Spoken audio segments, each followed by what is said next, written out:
Nous sommes dimanche 10 février, vous êtes sur RTI 1, bienvenue dans le 13h. En marge de la 32e session ordinaire de la conférence des chefs d'État et de gouvernement de l'Union africaine qui s'ouvre ce dimanche 10 février à Addis Abeba, le président Alassane Ouattara a pris part hier au 28e forum des chefs d'État et de gouvernement du mécanisme africain d'évaluation par les pairs, la MAEP. La première dame de Côte d'Ivoire, Dominique Ouattara, elle a parrainé vendredi le dîner de gala du groupe des épouses des chefs de mission diplomatique accrédités en Côte d'Ivoire. Une soirée au profit des populations démunies de Côte d'Ivoire. C'était au Sofitel Hôtel Ivoire d'Abidjan. Vous le verrez dans une dizaine de minutes.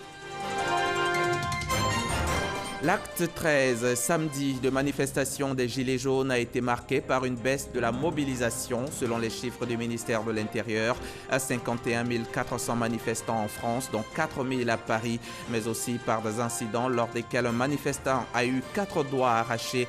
Les détails dans une demi-heure. Le district autonome de Yamoussoukro est situé à quelques 230 km au nord d'Abidjan. Il est fascinant de par la qualité de ses infrastructures modernes, religieuses, administratives et scolaires.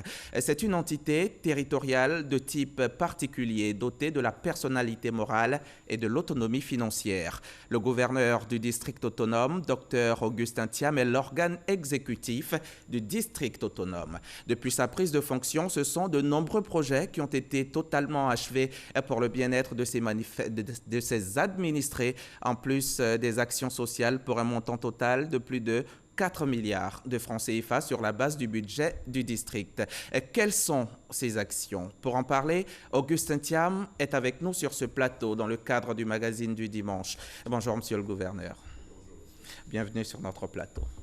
Et déjà, cette question qui me vient à l'esprit, qu'est-ce que vous répondez à ceux qui disent de Yamoussoukro qu'elle est une capitale méconnue, une capitale abandonnée?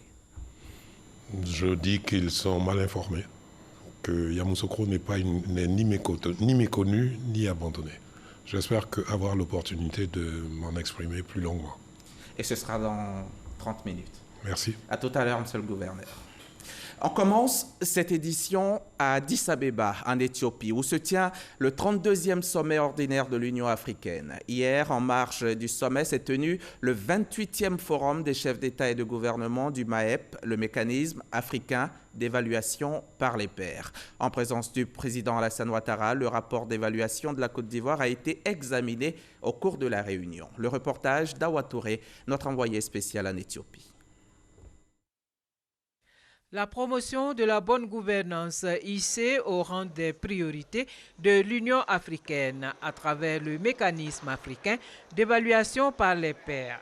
Un instrument de contrôle réciproque auquel les pays membres de l'Union africaine adhèrent volontairement en vue de favoriser l'adoption de mesures, normes et pratiques conduisant à la stabilité, la croissance économique et le développement durable. 3 ans après son adhésion, le 29 janvier 2015, lors de la 22e réunion, le rapport de la Côte d'Ivoire a été présenté au 28e forum des chefs d'État et de gouvernement du MAEP à Addis Abeba. L'équipe a fait une évaluation vraiment très franche et sans complaisance, qui a été très appréciée par nous-mêmes parce qu'ils nous ont révélé un certain nombre de points sur lesquels nous pourrions faire des efforts. Mais ils ont surtout dit tout ce que nous faisons depuis 6 ou 7 ans. Et c'est impressionnant. Et je dois dire que je voudrais féliciter le ministre Ali Koulibaly, qui est le point focal, et Bernard Kona, qui a donc la maîtrise de tout ce dispositif, et le professeur Kayat qui a fait l'évaluation. C'est une évaluation que nous devons diffuser largement, qui montre que la Côte d'Ivoire a fait des progrès remarquables au cours de ces dernières années dans tous les domaines, pas seulement dans le domaine économique et social, mais dans le domaine de la gouvernance, dans le domaine de la sécurité, dans le domaine de la réconciliation. Et moi, je suis très fier de constater que ce que nous faisons est apprécié par notre Union africaine. Et c'est une opinion importante. Et il y a eu 6 intervenants et tous nous ont félicités. et nous ont encouragés, nous ont dit toute leur satisfaction pour le travail accompli. À ce jour, 22 pays ont été évalués par les pairs en matière de bonne gouvernance. Créé en 2003, le MAEP compte aujourd'hui 39 membres avec l'adhésion au cours de cette réunion du Botswana et de la Gambie. Toujours avec Hawa Touré, intéressons-nous maintenant aux audiences du chef de l'État dans la capitale éthiopienne. Le nouveau président de la République démocratique du Congo, Félix Tshisekedi, reçu par le président de la République Alassane Ouattara à Addis Abeba en marge du sommet ordinaire de l'Union africaine. Félix Tshisekedi s'est dit heureux de rencontrer le chef de l'État pour bénéficier de ses sages conseils. Je voulais venir saluer l'aîné, un des sages de l'Afrique et un des modèles de développement de cette Afrique que nous voulons voir progresser sur tous les plans. Donc je suis venu bénéficier de ses conseils et de ses orientations et de solliciter son soutien pour cette nouvelle expérience que nous commençons au Congo de l'alternance pacifique et démocratique. Et donc je suis très satisfait de cet entretien. Vainqueur de la présidentielle du 30 décembre 2018, avec 38,57% des suffrages, le président Tshisekedi a officiellement pris fonction le 24 janvier 2019, devenant ainsi le 5e président de la République démocratique du Congo. Reportage signé Hawa Touré que nous retrouverons ce soir pour l'ouverture du 32e sommet ordinaire de l'Union africaine. La première dame, elle, était l'invitée d'honneur du dîner de gala au profit des populations démunies. Une soirée organisée vendredi dernier par le groupe des épouses des chefs de mission diplomatique accrédités en Côte d'Ivoire. Le compte-rendu de Viviane Haïm. Aux côtés de leurs époux en poste en Côte d'Ivoire en qualité d'ambassadeurs de leurs pays respectifs, les épouses des chefs de mission diplomatiques s'emploient elles aussi de leur côté par leurs actions à cultiver un bon climat au plan diplomatique. En témoigne l'association à but humanitaire baptisée le groupe des épouses des chefs de mission diplomatiques accrédités en Côte d'Ivoire qu'elles ont créé depuis 2015 et qui a déjà posé plusieurs actions en faveur des populations démunies de Côte d'Ivoire. Vendredi soir, elles organisaient au Palais des Congrès de l'Hôtel Ivoire un dîner gala dont les bénéfices sont destinés à la poursuite de leurs actions humanitaires. Invitée d'honneur de cette soirée de bienfaisance, la première dame de Côte d'Ivoire, Dominique Ouattara, championne elle-même de l'humanitaire en Côte d'Ivoire par ses nombreuses actions sociales en faveur des femmes et des enfants. Par la voix de la présidente de leur association, Farida Bouguetaya, qui est l'épouse de l'ambassadeur d'Algérie en Côte d'Ivoire, les épouses des chefs de mission diplomatique lui ont exprimé leur grande estime, lui décernant un trophée. Cette soirée n'aurait pas pu voir le jour sans le concours et l'accompagnement quotidien d'une dame d'honneur et de conviction. Je veux nommer Madame Dominique Ouattara. Première dame de Côte d'Ivoire, dont le dévouement, la générosité et la foi qu'elle met pour soulager les plus vulnérables et rendre le sourire aux enfants et aux femmes reste le marqueur de la noblesse de son âme. Tout au long de la préparation de cette soirée, la Première Dame a toujours été présente, à nos côtés et disponible pour des conseils avisés, des recommandations utiles et des aides salvatrices. Elle trouvera là toute notre gratitude et notre reconnaissance. Les invités à ce dîner gala ont eu une belle illustration du volontarisme de ces épouses de chefs de mission diplomatique à travers les belles prestations de la chorale d'enfants du village de Blocos, créée et entraînée au chant par l'épouse de l'ambassadeur d'Allemagne en Côte d'Ivoire. La soirée a été marquée aussi par une vente aux enchères de plusieurs objets de valeur, ainsi que par la vente de tickets de tombola assortis de nombreux lots, des prestations d'artistes et pour finir, un bal poussière animé par le groupe Magic System.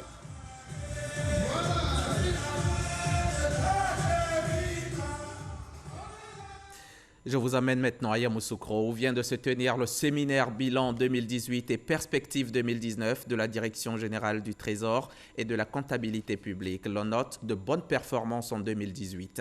Un taux de recouvrement des recettes fiscales et non fiscales de 104% et 1581 milliards de francs CFA mobilisés sur le marché des capitaux. Et les ambitions pour cette année sont encore plus grandes. Francis Boifou.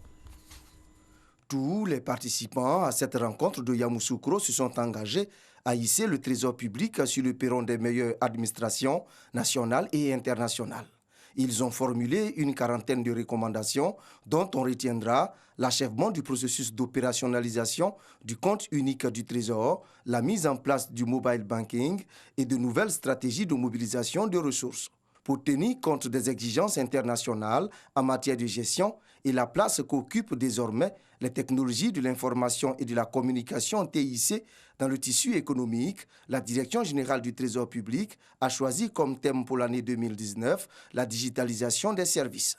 Les efforts déployés en vue du traitement adéquat de cette importante question devraient par ailleurs nous permettre de maximiser nos chances de relever le défi de la certification globale de nos services d'ici la fin de l'année 2019. Cette réforme majeure est destinée à la transformation structurelle de notre administration à travers la fourniture des mêmes niveaux de qualité de prestation aux usagers clients, quel que soit le service auquel ils adressent leurs préoccupations. Je souscris donc pleinement à toutes vos initiatives visant à vulgariser la finance numérique et à renforcer l'inclusion financière.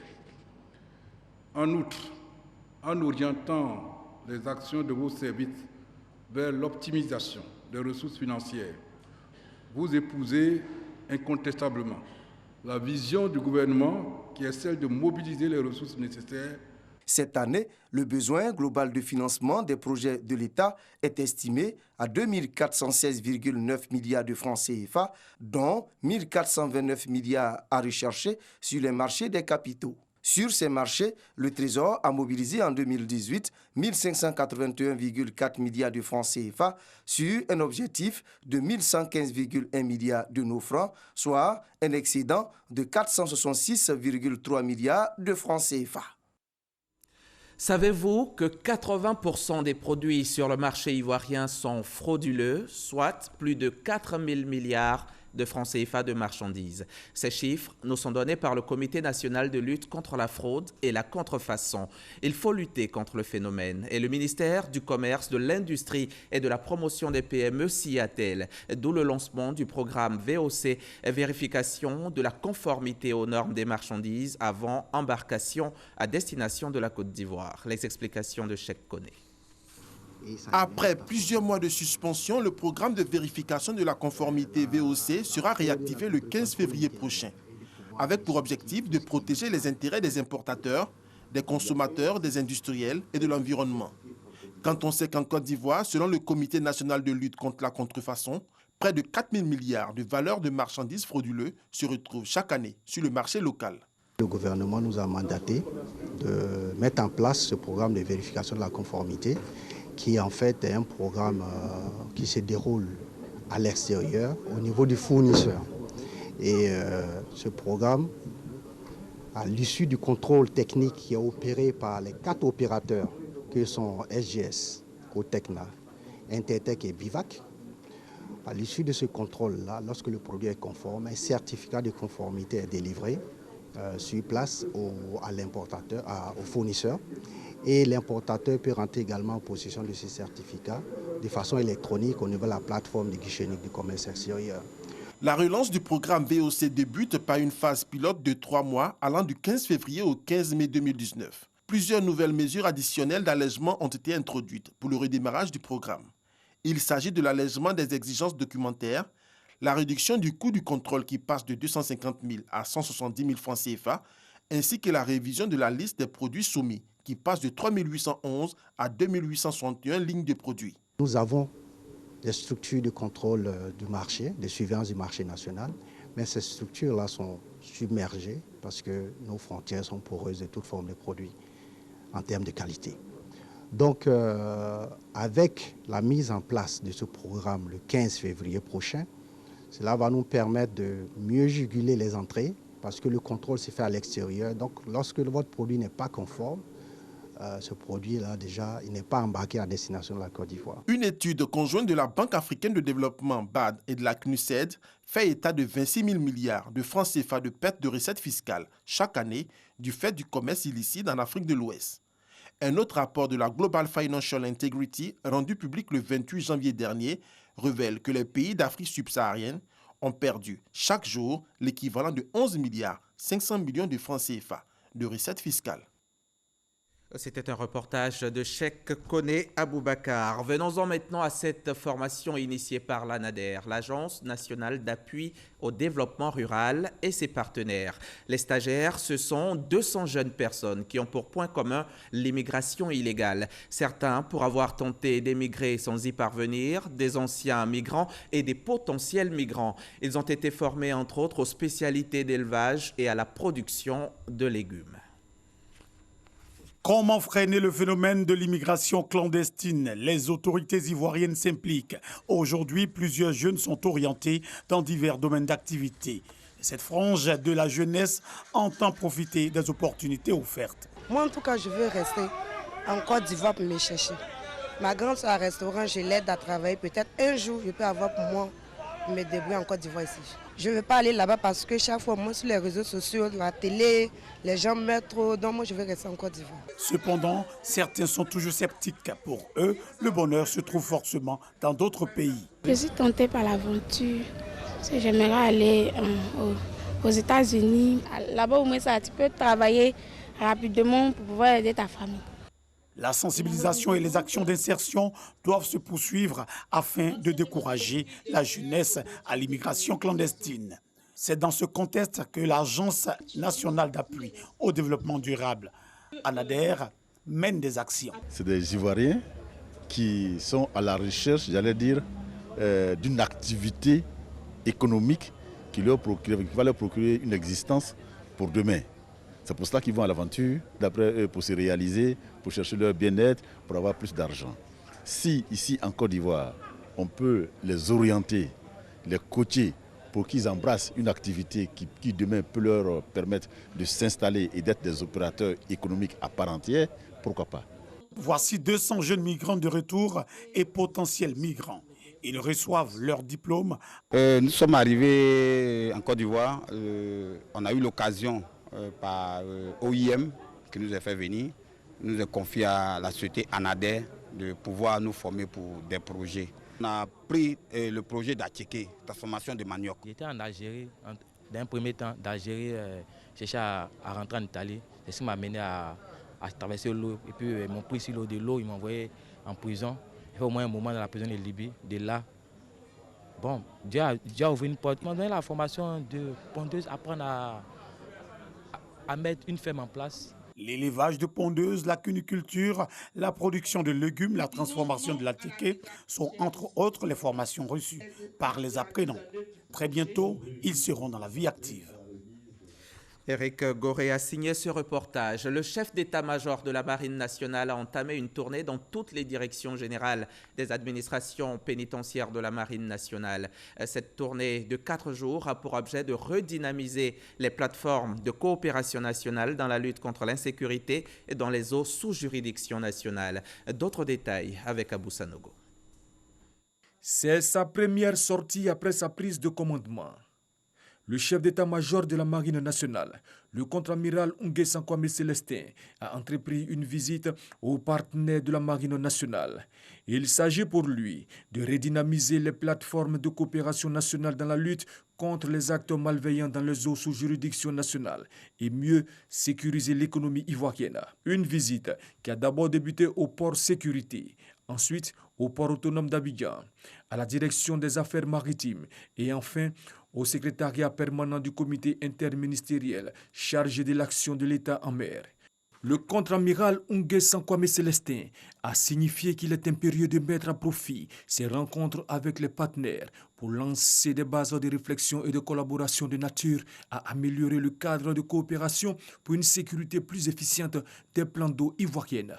Vu les enjeux de sécurité pour les marins, les passagers, les navires et les usagers de la mer et des littoraux, et les risques croissants liés au trafic récurrent de navires au tonnage de plus en plus élevé, il est indiqué selon le premier responsable de la Marine nationale de fortifier les collaborations pour venir à bout de ces fléaux.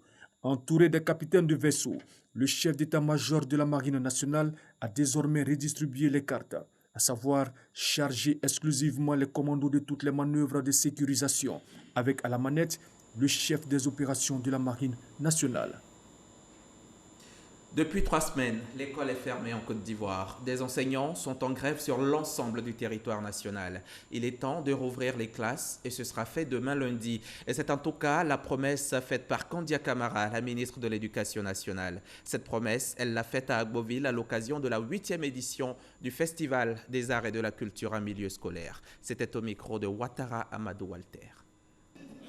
Présidant la cérémonie de lancement de la 8e édition du Festival des arts et de la culture en milieu scolaire, FENAC-MIST, tenue à Agboville le jeudi 7 février, la ministre de l'Éducation nationale, de l'enseignement technique et de la formation professionnelle, Kandia Camara, a annoncé la reprise des cours dès la semaine prochaine. Je voudrais demander aux enseignants de Côte d'Ivoire d'offrir aux élèves ivoiriens, leurs enfants, la même chance dont ils ont bénéficié pour devenir ce qu'ils sont aujourd'hui, des enseignants et cadres de ce pays. Les chefs, vous voulez que vos enfants aillent à l'école?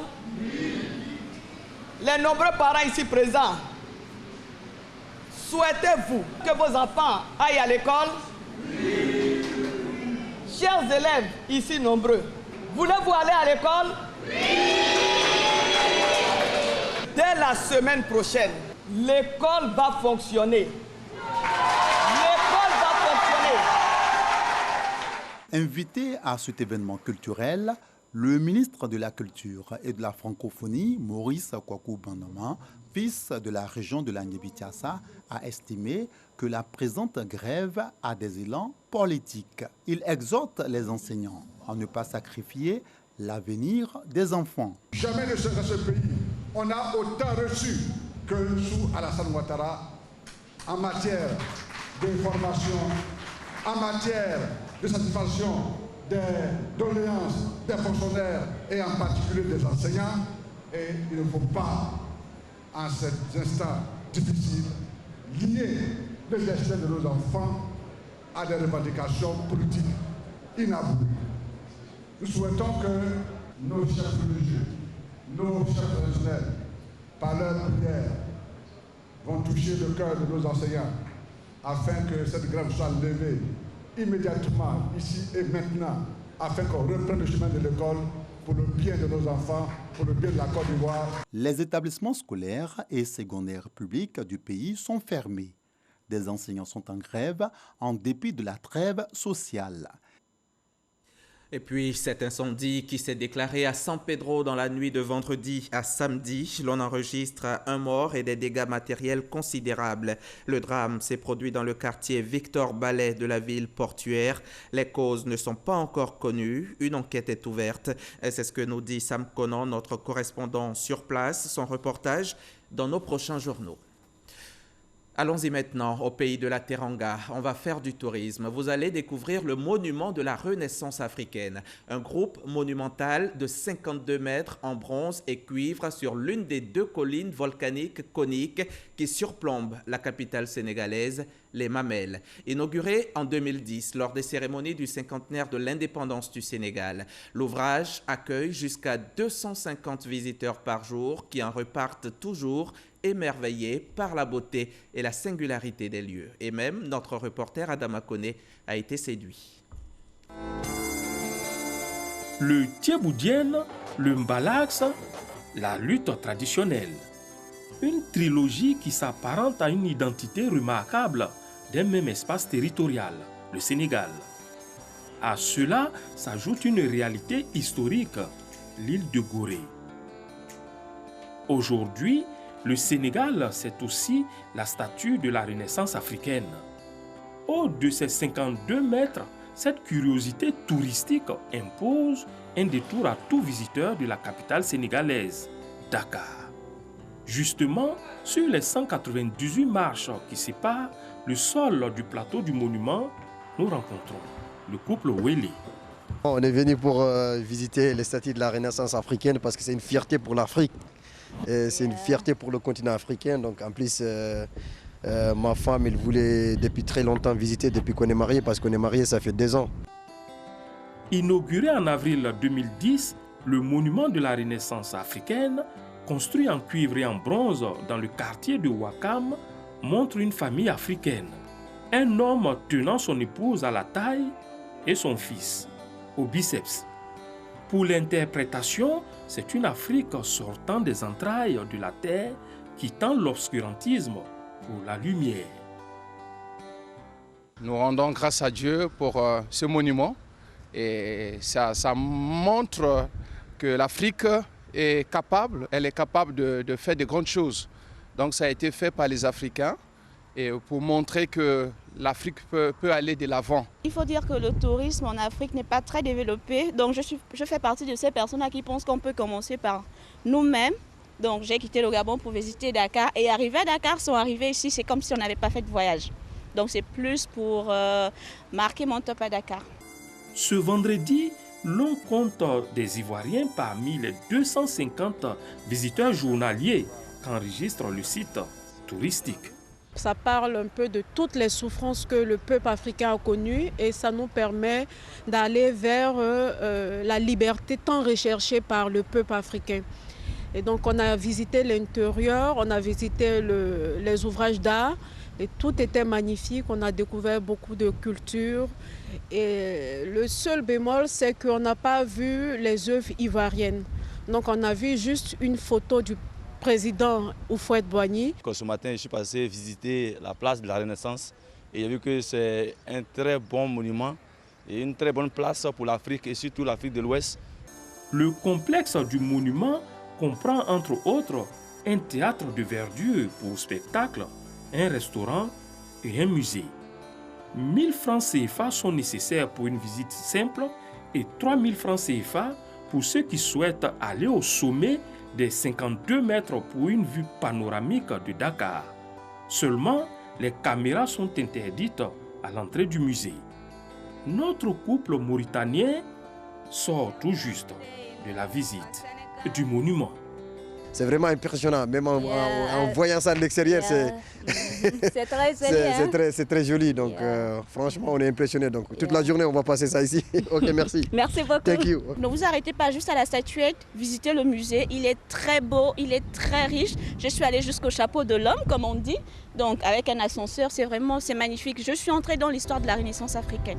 La statue de la Renaissance africaine a coûté environ 15 milliards de francs CFA et a une durée de vie de 1200 ans. L'ancien président sénégalais Abdoulaye Wade en détiendrait 35% des droits d'auteur pour avoir dessiné les premiers traits de ce symbole du sursaut du continent africain. Adama Koné qui nous incite là à aller découvrir le monument de la Renaissance africaine. En France, on a cassé du mobilier urbain et des distributeurs de banques ont été endommagés et une dizaine de véhicules incendiés. C'était lors de l'acte 13 samedi de manifestation des Gilets jaunes qui a mobilisé 51 400 manifestants, dont 4 000 à Paris. Il était marqué par des incidents lors desquels un manifestant a eu 4 doigts arrachés. D'autres incidents ont eu lieu sur le parcours de la manifestation dans une ambiance très tendue.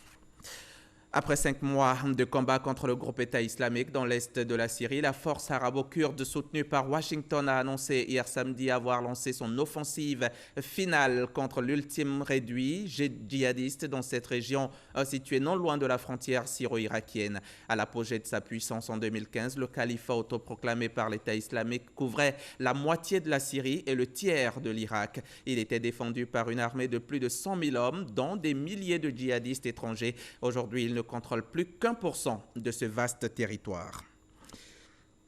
Et nous venons de l'apprendre à la présidence de l'UA, l'Union africaine. Al-Sisi, le président égyptien, remplace Paul Kagame. Nous y reviendrons.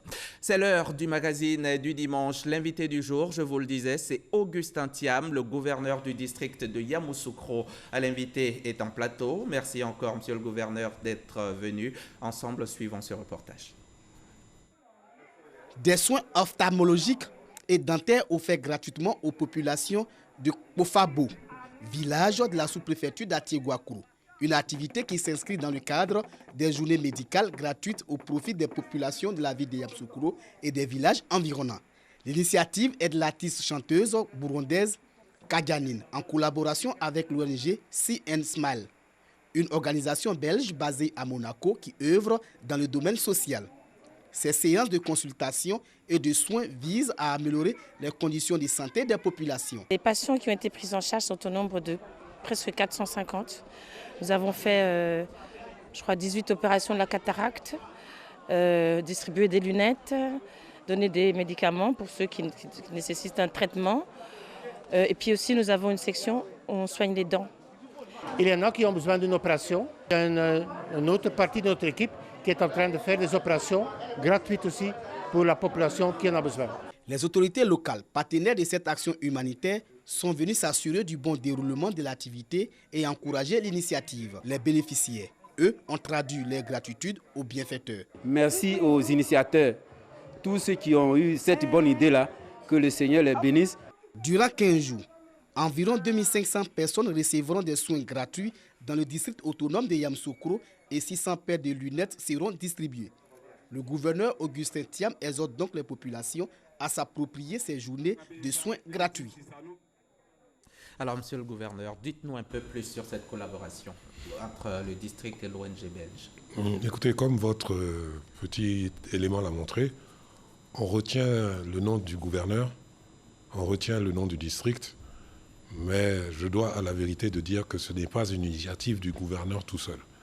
Comme vous l'avez vu à l'image, c'est Mme Kadianine, artiste internationalement connue, qui m'a abordé, qui m'a informé de l'existence de cette ONG qui s'appelle donc See and Smile et qui est basée à Monaco et qui se proposait de venir en Côte d'Ivoire à leurs frais. C'est important de le noter. Ce sont donc 18 médecins belges qui ont payé eux-mêmes leur billet d'avion. Et tout ce qu'ils nous demandaient, c'est de les accueillir, de les héberger, de les nourrir pendant toute la durée de leur séjour. Il m'était difficile de refuser une telle offre. Donc j'ai tout de suite accepté. Et si vous le permettez, je saisis l'occasion aussi pour remercier donc Mme Kadianine, remercier le docteur Klaas Marnix, que vous avez vu tout à l'heure.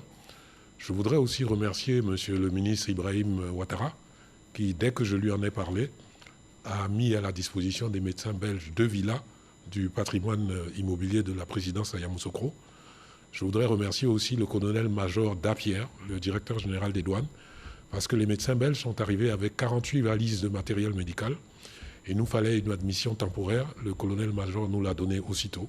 Et ils sont repartis avec leur matériel. D'accord, des médecins belges, mais des compétences ici, il y en a également. Est-ce que c'est prévu de votre côté? Oui, parce que nous avons apprécié que des médecins belges viennent soigner gratuitement des malades ivoiriens. Mais nous avons toutes ces spécialités-là ici. Et nous avons monté une association, parce que moi-même je suis médecin de formation. Donc nous avons une association de promotion et nous avons commencé à en parler. Et nous sommes en train d'étudier la possibilité de réaliser ça ici nous-mêmes, en faisant des consultations foraines gratuites nous aussi. Et on dit charité bien ordonnée commence par soi-même. Donnons nous-mêmes l'exemple. Ce sera donc peut-être pour bientôt. En ce qui concerne les centres de santé, monsieur le gouverneur, dites-nous, dans vos actions, est-ce qu'il y en a eu de construits récemment ou est-ce que le plateau technique de l'existant a été amélioré?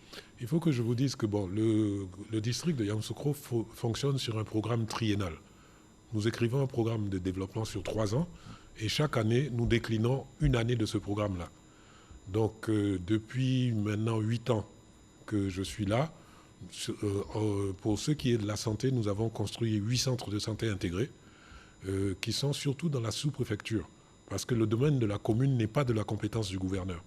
Le gouverneur s'occupe surtout des sous-préfectures. Nous avons construit une 60aine d'écoles, enfin nous pourrons en reparler à l'occasion. D'accord, le district autonome de Yamoussoukro et les associations Les groupements de jeunesse, de femmes notamment? Nous leur accordons des subventions. La quasi-totalité des associations de femmes sont regroupées dans deux grandes associations que nous subventionnons. Nous accordons aussi des prises en charge scolaires, environ 1500 chaque année. Et nous avons déterminé des critères objectifs d'attribution de ces prises en charge. Je ne fais pas partie moi-même de la commission qui s'en occupe pour ne pas être l'objet d'interventions ou de pression de toutes sortes. Ils agissent en toute liberté selon des critères objectifs. L'âge de l'enfant, ses résultats scolaires, la situation sociale des parents. Et nous essayons de privilégier les femmes qui élèvent seules leurs enfants. Les projets des jeunes de Yamoussoukro sont-ils aussi appuyés par le gouverneur du district? Des projets viables de jeunes? Oui, nous ne sommes pas une structure de financement. Nous sommes une structure d'encadrement et nous sommes une structure de proposition. Nous avons par exemple en ce moment, grâce à un fonds de la Banque mondiale, un projet qui s'appelle le PGDEC, qui nous sert à installer des jeunes agriculteurs. Au niveau du district, nous aussi avec l'INPHB, nous installons des jeunes aviculteurs, des jeunes apiculteurs, et nous avons passé par exemple un contrat avec la CIPRA, la Société ivoirienne de production alimentaire pour les animaux de bétail, et qui a construit une usine à Yamoussoukro, et nous installons des jeunes agriculteurs qui produisent du maïs, qui est le premier produit pour produire l'aliment de bétail. Voilà ce que nous faisons. Mais le district n'est pas une structure de financement. D'accord. Jeunesse, on sait que jeunesse, ça rime avec sport. À quoi les populations de Yamoussoukro ont-ils droit en matière de sport et loisirs? Nous intervenons aussi en termes de financement, de subventions. Et j'ai fait personnellement le choix de financer les sports dits mineurs. Le basketball, le handball, l'athlétisme, et au détriment du football, dont le financement coûte cher et qui ne donne pas toujours les résultats escomptés. Lors de la dernière Coupe d'Afrique, par exemple, Yamoussoukro a remporté 3 médailles d'or en athlétisme. Donc nous les subventionnons et nous les aidons par ce moyen en leur apportant de quoi fonctionner, de quoi avoir des résultats. Et côté sécurité, qu'est-ce qui a été fait par le gouverneur du district de Yamoussoukro? La sécurité est complexe et ne peut pas être assurée par le seul gouverneur. Nous avons le CCDO qui est sur place, c'est surtout sous la dépendance du ministre de l'Intérieur et du préfet de département. Nous avons aussi la gendarmerie, nous avons la police municipale et le district vient de créer une police du district qui était au départ de 10 membres qui sont portés à 25 cette année. Et nous sommes en train de construire le 3e commissariat de Yamoussoukro qui sera le commissariat de la police du district, qui va venir en complément des forces de police déjà installées. Nous avons été sollicités aussi par la gendarmerie de Yamoussoukro et nous avons accepté de leur acheter des drones équipés de caméras qui vont leur permettre de survoler toutes les pistes qui conduisent à Yamoussoukro et de pouvoir prendre sur le fait les bandits éventuels qui viennent s'attaquer à Yamoussoukro. Et les paysans producteurs de Yamoussoukro ont-ils eux aussi bénéficié des actions du gouverneur? Oui, nous intervenons aussi auprès des paysans en leur fournissant surtout des intrants, nous avons lancé une expérience de culture de riz. Nous avons aussi essayé de monter un marché de gros à l'entrée de Yamoussoukro qui est en voie de réalisation. Dites-moi, monsieur le gouverneur, qu'est-ce que Yamoussoukro a aujourd'hui d'attrayant, le district de Yamoussoukro, hein? Qu'est-ce qui, moi, me ferait quitter Abidjan, par exemple, pour aller à Yamoussoukro en termes de festival, sur le plan culturel? Qu'est-ce qui, aujourd'hui, m'appellerait à Yamoussoukro? D'abord, moi, je dirais d'abord le côté historique de Yamoussoukro. Yamoussoukro est la ville natale de Félix Houphouët-Boigny. Grâce à une autoroute, elle est maintenant à 2 heures de route d'Abidjan. Yamoussoukro a des infrastructures hôtelières. Yamoussoukro habite la 2e plus grande basilique du monde. Yamoussoukro a beaucoup d'attrait de ce côté-là. Sur le plan culturel, vous avez vu que depuis quelque temps, avec monsieur le président Ahoussou, nous organisons chaque année un Pakinou qui regroupe pratiquement tous les groupes culturels de la Côte d'Ivoire. Et cette année, nous avons l'intention de faire le Pakinou à Tchéguakro. Donc, ne serait-ce que pour assister à Pakinou, j'invite les Ivoiriennes et les Ivoiriens à venir à Yamoussoukro. Sur un autre plan aussi, sur le plan, il y a des tisserands autour de Yamoussoukro qui tissent de très beaux pagnes. Il y a des orfèvres qui font aussi de très beaux bijoux. Et puis, il y a la région de Kossou, du lac de Kossou, qui vaut les déplacements. On va parler éducation. Qu'est-ce que le gouverneur du district de Yamoussoukro a comme bilan dans ce secteur?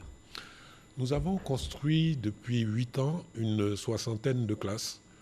Nous avons achevé 4 collèges que nous avions trouvés totalement arrêtés. Et nous avons construit une 12aine d'écoles. Nous avons construit aussi des logements sociaux pour les professeurs. Et comme je le disais tout à l'heure, nous accordons des prises en charge scolaires. Et nous avons une convention de partenariat avec l'INPHB auquel nous apportons une subvention chaque année. Est-ce que des écoles à Yamoussoukro ont bénéficié d'équipements, de tables-bancs, de matériel didactique? Chaque année aussi, nous consacrons près de 200 millions en équipements, en matériel didactique d'alphabétisation, en fourniture de tables-bancs. Chaque année, nous le faisons. D'accord. Et je ne peux pas ne pas aborder cette question, ce serait un crime de lèse-majesté. Le lycée scientifique de Yamoussoukro. Voici le lycée, le premier lycée d'excellence qui se meurt sous les yeux des autorités. Tout est à refaire au lycée scientifique, du parquet au plafond. Vous savez, vous parlez du lycée scientifique, disons que Yamoussoukro même, dans son état général, a beaucoup de choses qui doivent être refaites. Mais je lance un appel aux Ivoiriennes et aux Ivoiriens. Son Excellence, Monsieur le Président de la République, est informé de la situation de Yamoussoukro. Je sais que quelque chose se prépare, donc je leur demande d'être encore un peu patients. Dans les 2-3 mois qui suivent, Yamoussoukro sera en chantier, le lycée scientifique le sera aussi, et les rues de Yamoussoukro dont vous ne parlez pas, mais je me permets d'en parler, seront aussi refaites et seront en chantier. Je vais parler des routes. Qu'est-ce qui est prévu?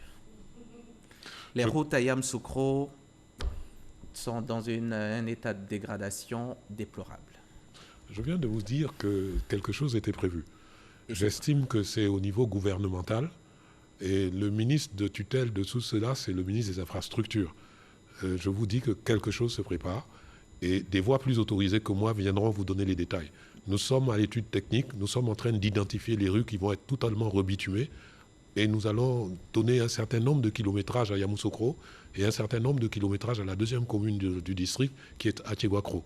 Mais comme je vous le dis, en temps et en lieu, d'autres voies, vous êtes plus autorisés que moi, viendront vous fournir tous les détails. Mais c'est en cours. Je demande aux populations de se rassurer. Yamoussoukro n'est ni méconnu, ni ignoré, comme je l'ai dit tout à l'heure. Ni abandonné. Ni abandonné, encore moins abandonné. Encore moins. On ne saurait se dire héritier de Félix Houphouët-Boigny et abandonner son patrimoine. Les deux sont inconcevables, vous êtes d'accord avec moi. Et en tant qu'héritier de Houphouët-Boigny, croyez-moi, son Excellence le Président de la République saura faire ce qu'il faut. Et bientôt un stade municipal à Yamoussoukro? Il y a déjà un stade municipal. Le stade dans le cadre de la Coupe d'Afrique des Nations. Voilà, c'est plus qu'un stade municipal, c'est un grand stade. Les travaux ont commencé. Il va être en face du lycée scientifique. Vous admettrez avec moi qu'on ne peut pas implanter un tel bijou dans un mauvais écrin. Agonisant. Voilà, donc l'écrin va être valorisé et vraiment j'en appelle encore à la patience et à la confiance des Ivoiriennes et des Ivoiriens. Ce qui doit être fait sera fait. Sera fait. Monsieur le gouverneur, regardez la caméra, les Ivoiriens, les habitants de Yamoussoukro, et puis dites-leur ce à quoi ils auront droit incessamment. Par rapport à Yamoussoukro, vous voulez dire? Par rapport à Yamoussoukro, oui. Tous les Ivoiriens qui aiment Yamoussoukro, tous ceux qui y vivent, tous ceux qui ont à un moment donné vécu à Yamoussoukro, fait l'école à Yamoussoukro, qu'est-ce qui est prévu pour la capitale, les actions sociales également pour tous vos administrés? Je vous l'ai dit tout à l'heure, les principales artères de Yamoussoukro vont être faites. En termes de sécurité, je vous ai parlé de cette police qui est en train de se mettre en place. Nous allons donc renforcer la sécurité et continuer les différentes actions sociales que nous menons et dont je viens de parler. Je demande aux Ivoiriennes et aux Ivoiriens d'avoir confiance. Vous savez, nous entendons des choses et aucune politique de développement, aussi bonne soit-elle, ne peut avoir des résultats s'il n'y a pas un climat général apaisé. Donc je saisis l'occasion que vous me donnez pour lancer un appel à l'apaisement. L'apaisement des plumes, l'apaisement des voix. Il n'est pas besoin de s'injurier pour faire de la politique. Merci. Le français est suffisamment riche pour pouvoir dire ce qu'on veut dire sans prononcer aucune insulte. Donc j'appelle tout le monde, les unes et les uns, au calme, à la pondération et au respect des autres. Et puis on attend également le transfert effectif de la capitale à Yamoussoukro. Vous savez, je dis souvent que je pense que quand son Excellence Alassane Ouattara est arrivé au pouvoir, il a été confronté à d'autres priorités. il ne faut pas se contenter de regarder ce qui n'a pas été fait à Yamoussoukro. Il faut regarder surtout ce qui a été fait ailleurs. J'ai été moi aussi journaliste et dans notre formation, on nous apprend qu'un train qui arrive à l'heure n'est pas une information. Mais il serait bon que les médias de temps en temps disent que les trains arrivent à l'heure parce que ça laisse croire que tous les trains sont toujours en retard. À force de ne donner que de mauvaises nouvelles, on pense qu'il n'y a pas de bonnes. Reconnaissez avec moi que beaucoup de choses ont été faites, même si Yamoussoukro a été un peu délaissé. Yamoussoukro va retrouver son lustre d'antan. Je vous demande d'avoir confiance au chef de l'État. Ce qui doit être fait sera fait. Et juste un peu de patience donc. Merci Monsieur le Gouverneur. Docteur Augustin Thiam, gouverneur du district de Yamoussoukro. Je rappelle que vous êtes venu nous parler de vos actions dans le district et les actions sociales notamment en faveur des populations. Merci encore d'être venu. Cet entretien est terminé, le 13h également. Merci de nous avoir suivis et très bon dimanche sur la chaîne qui rassemble.